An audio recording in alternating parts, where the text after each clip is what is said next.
தமிழ் சினிமாவில் தவிர்க்க முடியாத பல வெற்றி படங்களை கொடுத்தவர் தாங்க கவியரசர் கண்ணதாசன் அவர்கள். இவர் தன்னோட முன்னாள் காதலியின் நினைவாக பகவத்கீதையை பயன்படுத்தி எழுதிய ஒரு பாடல் இன்னைக்கும் ரசிகர்கள் மனசில் நீங்காத இடம் பிடிச்சிருக்குன்றது பலரும் அறியாத ஒரு தகவலாக இருக்குங்க. 1960 காலகட்டங்களில் கவியரசர் கண்ணதாசன் அவர்கள் திமுகவின் கொள்கையால் ஈர்க்கப்பட்டு அதில் தன்னை ஈடுபடுத்தி கொண்டதால் கடவுள் மற்றும் இதிகாச புராணங்களை விமர்சனம் செய்ய தொடங்கியிருக்காரு. திமுக தலைவர்களை போல விமர்சனம் செய்யணும்னு நினைத்த கண்ணதாசன் அவர்கள் இதிகாசம் மற்றும் புராணங்களை பற்றியும் படிக்க தொடங்கியிருக்காரு. அந்த வகையில் தாங்க இந்துக்களின் புனித நூல்னு சொல்லப்படுற பகவத்கீதையையும் படிக்க தொடங்கியிருக்காரு.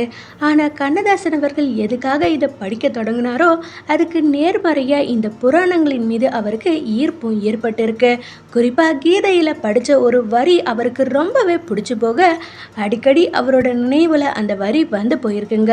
அந்த நேரத்தில் இயக்குனர் பீம்சிங் அவர்கள் தன்னோட பாவ மன்னிப்பு படத்துக்காக பாடல் எழுத கேட்டு கண்ணதாசன் அவர்கள் கிட்ட வந்திருக்காரு. ஒரு பாடல் வேணும்னு சொல்லி அதுக்கான கதையையும் சூழ்நிலையையும் கூறியிருக்காரு. கதையோட சூழ்நிலையை கேட்ட கண்ணதாசன் அவர்களுக்கு தன்னோட பழைய காதலியின் நினைவு வந்திருக்குங்க. அதே போல மற்றொரு பக்கம் கீதையில் அவரை கவர்ந்த ஒரு வரியும் நினைவுக்கு வர அந்த வரியை வச்சு பாடலை தொடங்கியிருக்காரு.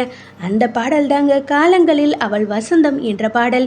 இந்த பாடல் இன்னமும் அந்த கால ரசிகர்கள் மத்தியிலையும் காதலர்கள் மத்தியிலும் நல்ல வரவேற்பு பெற்று வந்த நிலையில ரசிகர்கள் மத்தியில கவனம் ஈர்த்த பாடலா இந்த பாடல் நிலைச்சிருக்குங்க. அதே போல கவியரசர் கண்ணதாசன் அவர்கள் 2 வரியில ராமாயணம் எழுதியிருப்பார் பாருங்க. அவள் ஒரு தொடர்கதை என்ற படத்துல கோடு போட்டு நிற்க சொன்னான் சீதை நிற்கவில்லையே, சீதை அங்கு நின்றிருந்தால் ராமன் கதை இல்லையே. இந்த பாடல்ல சின்ன சின்ன சந்தங்கள்ல மிகப்பெரிய சந்ததிகளை சொல்லியிருப்பாருங்க கண்ணதாசன் அவர்கள்.